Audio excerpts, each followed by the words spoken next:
عظیم شاعری کبھی بھی جذبات کا بے ساختہ اظہار نہیں ہوتی، بلکہ یہ جذبات سے فرار کا نام ہے۔ مطلب جب میں نے یہ پڑھا تو مجھے لگا یہ ایک ایسا چونکا دینے والا دعویٰ ہے جس نے 20ویں صدی میں ادب کو دیکھنے کا زاویہ ہی بدل دیا، کیونکہ عموماً جب ہم ادب یا شاعری کی بات کرتے ہیں تو ذہن میں سیدھا یہی خیال آتا ہے کہ شاعر اپنے ذاتی دکھ یا محبت کا حال کاغذ پر اتار رہا ہے۔ بالکل ایسا ہی ہے، اور آج کے اس تفصیلی جائزے میں ہم اس عام سوچ کو بالکل الٹا ہوا دیکھیں گے۔ مطلب یہ واقعی ایک فکری دھماکے تھا جس میں پرانی تمام روایات کو جھنجھوڑ کر رکھ دیا۔ صحیح۔ اور اس انقلابی نظریے کے جو خالق تھے وہ ٹی ایس ایلیٹ تھے۔ جی ہاں، اور آج ہم اسی حیرت انگیز فکری سفر پر نکلنے والے ہیں۔ یہاں آغاز میں ہی یہ واضح کرنا بہت ضروری ہے کہ آج ہمارے پاس جو شاندار سورس مواد اور سلائیڈز موجود ہیں، یہ پیشکش ڈاکٹر شاہد حسین کی ہے۔ بالکل، ان کی اس بہترین پیشکش کی بدولت ہی آج ہم ایلیٹ جیسے بااثر نقاد اور شاعر کے نظریات کا گہرا مطالعہ کر رہے ہیں۔ بالکل، اور ہمارے سننے والوں کے لیے یہ جاننا بھی دلچسپ ہوگا کہ ہم دیکھیں گے ان افکار نے نہ صرف مغرب بلکہ ہمارے اردو ادب کو کیسے متاثر کیا۔ تو جو پہلی سلائیڈ ہمارے سامنے ہے اس کا عنوان ہے ٹی ایس ایلیٹ کے نظریات، اور اس کے نیچے واضح طور پر لکھا ہے پیشکش ڈاکٹر شاہد حسین۔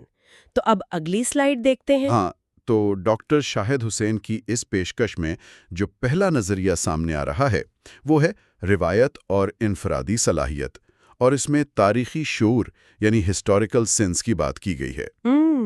سلائیڈ کا عنوان بھی یہی سوال پوچھ رہا ہے کہ تاریخی شعور کیا ہے؟ دیکھیں، ایلیٹ کے نزدیک روایت محض ماضی کی اندھی تقلید یا کاپی کرنے کا نام نہیں ہے۔ یہ کوئی ایسی چیز نہیں جو آپ کو وراثت میں یوں ہی مل جائے، یعنی اسے کمانا پڑتا ہے۔ بالکل، اسے کڑی محنت سے حاصل کرنا پڑتا ہے۔ ایک شاعر کو یہ احساس ہونا چاہیے کہ ہومر سے لے کر آج تک کا جتنا بھی ادب ہے وہ سب ایک ساتھ موجود ہے اور ایک ہی نظام کا حصہ ہے۔ اچھا، لیکن ایک منٹ، میرے ذہن میں ایک سوال آ رہا ہے۔ اگر ایک شاعر ہر وقت ماضی کا یہ بوجھ محسوس کرے گا تو کیا اس کی اپنی انفرادیت گم نہیں ہو جائے گی؟ یہی تو کمال ہے اس نظریے کا۔ ایلیٹ کہتا ہے کہ ماضی کا بوجھ نہیں ہے بلکہ یہ ایک روشنی ہے۔ جب آپ تقابل کرتے ہیں تو سلائیڈ میں واضح لکھا ہے کہ ماضی کا حال پر اور حال کا ماضی پر مساوی اثر ہوتا ہے۔ اچھا، اس کی مثال ایسے لے سکتے ہیں جیسے آج کی دنیا میں ایک لائیو کلاؤڈ ڈاکیومنٹ ہوتا ہے، مطلب جہاں بہت سے لوگ لکھ رہے ہوتے ہیں، اور اگر آج کوئی ایک نیا جملہ اس ڈاکیومنٹ میں شامل کیا جائے تو وہ پچھلے تمام لکھے ہوئے متن کا سیاق و سباق اور مطلب تھوڑا سا بدل دیتا ہے۔ کیا یہی بات ہے؟ واہ، یہ کلاؤڈ ڈاکیومنٹ والی مثال تو بہت زبردست ہے۔ بالکل یہی بات ہے۔ نیا فن پارہ پرانے فن پاروں کو ایک نئے زاویے سے دیکھنے پر مجبور کر دیتا ہے۔ کمال ہے۔ اب اگلی سلائیڈ دیکھتے ہیں۔ اچھا، اب اس اگلی سلائیڈ میں ڈاکٹر شاہد حسین نے روایت کے تسلسل اور حرکیات کو ایک بہت ہی دلچسپ چکر یا سائیکل سے سمجھایا ہے۔ ہاں، میں دیکھ رہی ہوں، عنوان میں بھی یہی سائیکل نمایاں ہے۔ جی، تو اس میں ہوتا یہ ہے کہ ماضی کا ورثہ نئے فنکار کی رہنمائی تو کرتا ہے، لیکن جب وہ نیا فن پارہ تخلیق ہو جاتا ہے تو وہ ماضی کے پورے نظام کو نئے سرے سے ترتیب دے دیتا ہے۔ یعنی کوئی بھی چیز جامد نہیں ہے۔ بالکل نہیں۔ سلائیڈ کا سب سے اہم نقطہ یہی ہے کہ کوئی بھی فنکار اکیلا مکمل نہیں ہوتا۔ اس کی اہمیت اس کے اور ماضی کے فنکاروں کے درمیان تقابل میں ہے۔ صحیح، اور یہ تقابل ہی اسے اصل مقام دیتا ہے۔ اب اگلی سلائیڈ دیکھتے ہیں۔ ہاں، اب یہاں ایک اور بہت حیران کن چیز ہے۔ اس کا عنوان ہے غیر شخصی شاعری کا نظریہ۔ ہاں، اور اس سلائیڈ پر جو ترازو کی تصویر بنی ہوئی ہے اس نے تو مجھے واقعی حیران کر دیا ہے۔ مطلب ترازو کے ایک پلڑے میں تخلیق کار ذہن یعنی مائنڈ ہے اور دوسرے میں تکلیف سہنے والا انسان یعنی مین ہے۔ اور ایلیٹ کہہ رہا ہے کہ یہ دونوں بالکل الگ ہیں۔ لیکن رکیے، ہم تو ہمیشہ سے سنتے آئے ہیں کہ شاعری دل کے جذبات کا سیدھا سادہ اظہار۔ ہاں، عام تاثر یہی ہے۔ تو یہاں تو ایلیٹ کہہ رہا ہے کہ عظیم شاعری جذبات سے فرار ہے۔ یہ کیسے ممکن ہے کہ شاعر کا اپنا دکھ اس میں شامل ہی نہ ہو؟ دیکھیں، ایلیٹ کے مطابق عظیم شاعری انسان کے ذاتی رونے دھونے کا نام نہیں ہے۔ شاعر کا ذہن تو محض ایک ذریعہ ہے، ایک میڈیم ہے۔ فنکار کا ذہن اور اس کی ذاتی تکلیف یہ دونوں الگ چیزیں ہیں۔ اس کا ذہن ان جذبات کو ایک آفاقی شکل دیتا ہے، پر خود ان میں ڈوبتا نہیں۔ اچھا، یعنی ذہن ایک برتن کی طرح کام کرتا ہے۔ اب اگلی سلائیڈ دیکھتے ہیں۔ اور اس بات کو مزید واضح کرنے کے لیے جو اگلی سلائیڈ ہے اس کا عنوان ہے پلیٹینم کی مثال۔ Catalyst analogy. تو ایلیٹ نے شائی کو سمجھانے کے لیے باقاعدہ کیمسٹری کا سہارا لیا ہے؟ جی بالکل، اور یہ بہت ہی کلاسک مثال ہے۔ وہ سمجھاتا ہے کہ پلیٹینم، جو کہ شاعر کا ذہن ہے، اس کی موجودگی میں آکسیجن اور سلفر ڈائی آکسائڈ یعنی انسان کے مختلف جذبات اور تجربات آپس میں ملتے ہیں۔ صحیح۔ تو جب یہ ملتے ہیں تو سلفیورس ایسڈ بنتا ہے، یعنی ایک شاہکار نظم تخلیق ہوتی ہے۔ واہ! اور میں اس عمل پر غور کر رہی تھی تو مجھے لگا کہ سب سے دلچسپ بات یہ ہے کہ گیسیں مل کر تیزاب تو بناتی ہیں، مگر وہ جو پلیٹینم کا ٹکڑا ہے، یعنی شاعر کا ذہن، جی، وہ پلیٹینم خود بالکل غیر جانبدار اور بے داغ رہتا ہے۔ اس میں کوئی تبدیلی نہیں آتی، یعنی جذبات نظم میں ڈھل جاتے ہیں مگر شاعر کی ذات اس سے الگ رہتی ہے۔ بالکل درست تجزیہ ہے۔ شاعر کا کام جذبات کو پروسیس کرنا ہے، خود اس میں فنا ہونا نہیں ہے۔ بہت خوبصورت نقطہ ہے۔ اب اگلی سلائیڈ دیکھتے ہیں۔ اب جو نظریہ آ رہا ہے وہ شاید ایلیٹ کا سب سے مشہور فارمولا ہے۔ سلائیڈ کا عنوان ہے معروضی تلازمہ یا آبجیکٹیو کوریلیٹو، اور نیچے لکھا ہے جذبے کے اظہار کا سائنسی فارمولا۔ ہاں، تو یہ معروضی تلازمہ کام کیسے کرتا ہے؟ دیکھیں، ایک فنکار کبھی بھی اپنا جذبہ سامعین کو براہ راست نہیں بتاتا۔ وہ یہ نہیں کہتا کہ میں اداس ہوں، بلکہ وہ کچھ معروضی حالات، اشیاء اور واقعات کا ایک ایسا تسلسل پیش کرتا ہے کہ پڑھنے والے کے اندر خود بخود وہی جذبہ بیدار ہو جائے۔ اچھا، مجھے اس سے ایک فلمی سین کی یاد آ رہی ہے۔ کیسا سین؟ مطلب اگر کسی ڈائریکٹر کو اداسی دکھانی ہے تو وہ کردار سے یہ ڈائلاگ نہیں ملوائے گا کہ ارے میں بہت اداس ہوں، بلکہ وہ ایک سین بنائے گا۔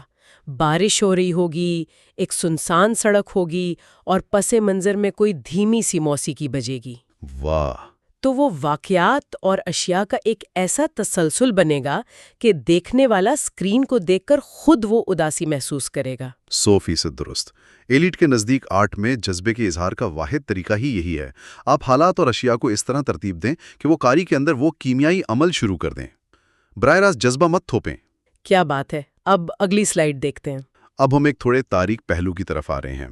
عنوان ہے ذات کی شکست و ریخت، یعنی دا فریگمنٹڈ سیلف، اور اس میں مشہور نظم دا ویسٹ لینڈ کا ذکر ہے۔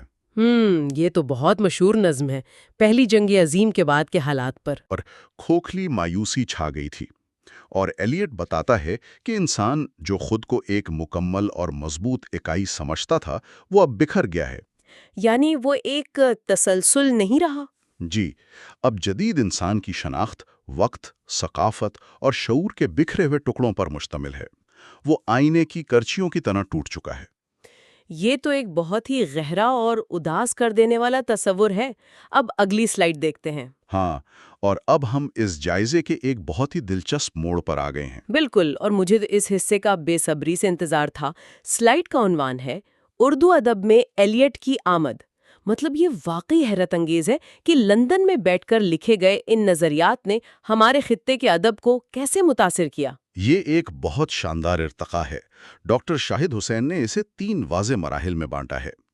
پہلا مرحلہ 1930 کی دہائی کا ہے، جب این راشد اور مراجی نے اردو ادب میں مغربی جدیدیت کا تعارف کروایا۔ صحیح۔ تو دوسرے مرحلے میں جمیل جالبی اور دیگر ناقدین نے ایلیٹ کے مضامین اور نظموں کے شاندار تراجم کیے تاکہ یہ مشکل نظریات اردو میں منتقل ہو سکیں۔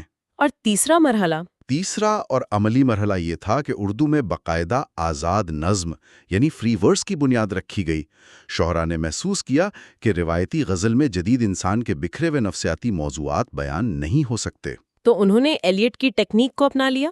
زبردست۔ اب اگلی سلائیڈ دیکھتے ہیں۔ اب یہ جو اگلی سلائیڈ ہے یہ کمال کا تقابلی جائزہ پیش کر رہی ہے۔ ٹیبل کا عنوان ہے ٹی ایس ایلیٹ بمقابلہ فیض احمد فیض۔ ہاں، میں دیکھ رہی ہوں، دا ویسٹ لینڈ اور دستے صبا کا موازنہ کیا گیا ہے۔ جی، اور اس میں جو سب سے بڑا فرق ہے نا وہ یہ ہے کہ ایلیٹ کے ہاں جو بکھراؤ ہے وہ روحانی زوال اور جنگ کی مایوسی کا نتیجہ ہے، لیکن جب ہم فیض کو دیکھتے ہیں تو وہاں بکھراؤ کی وجہ نو آبیاتی جبر، سیاسی ظلم اور جلاوطنی ہے۔ اور اس ٹیبل میں یادوں کے استعمال کا بھی ذکر ہے۔ ایلیٹ کے ہاں یادیں ایک تلخ اور طنزیہ انداز میں ہیں، جیسے کسی ثقافتی موت کا نوحہ ہو، جبکہ فیض کے ہاں وہی یادیں مزاحمت کا ہتھیار بن جاتی ہیں، امید کی کرن بن جاتی ہیں۔ بالکل، اور اسی لیے دونوں کا انجام بھی مختلف ہے۔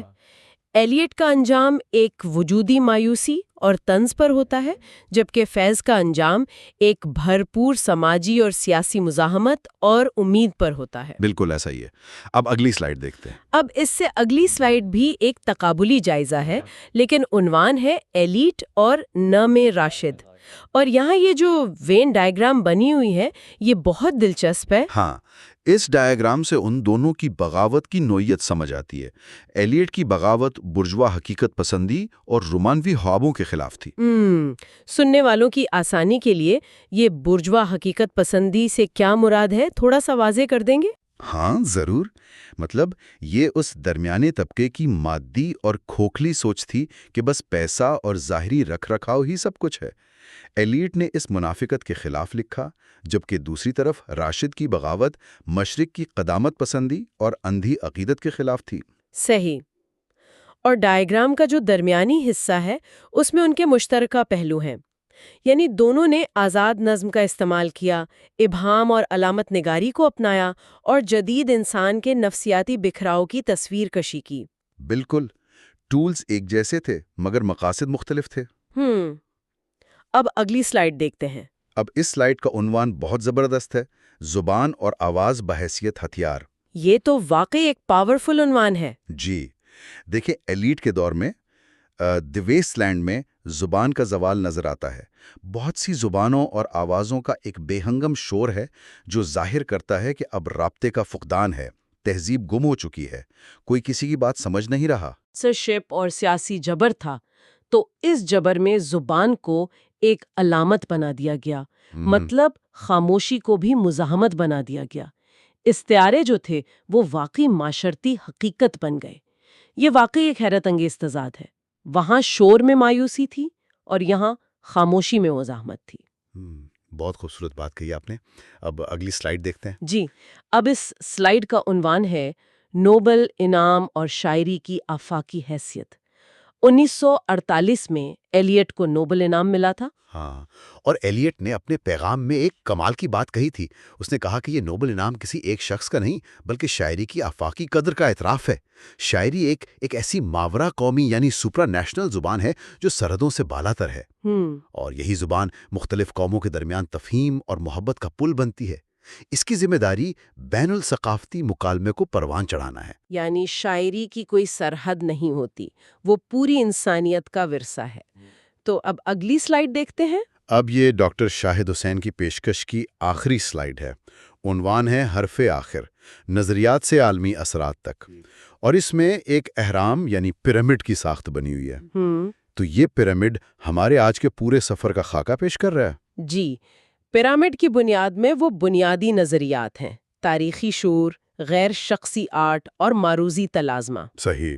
پھر اس کے اوپر درمیانے حصے میں ان نظریات کا فنکارانہ اطلاق ہے، یعنی ذات کا بکھراؤ اور آزاد نظم، اور سب سے اوپر چوٹی پر عالمی مکالمہ ہے، یعنی ایلیٹ سے لے کر راشد اور فیض تک کا سفر۔ تو اگر ہم نتیجہ نکالیں تو ایلیٹس نے صرف مغرب کی شاعری کو نہیں بدلا، بلکہ اس نے اردو ادب کو بھی ایک ایسی زبان اور ایسا فکری ڈھانچہ دیا جس سے وہ اپنے نوآبادیاتی اور سیاسی کرب کو جدید عالمی سطح پر بیان کر سکے۔ بالکل، اور اسی کے ساتھ ہماری سلائیڈز مکمل ہوتی ہیں۔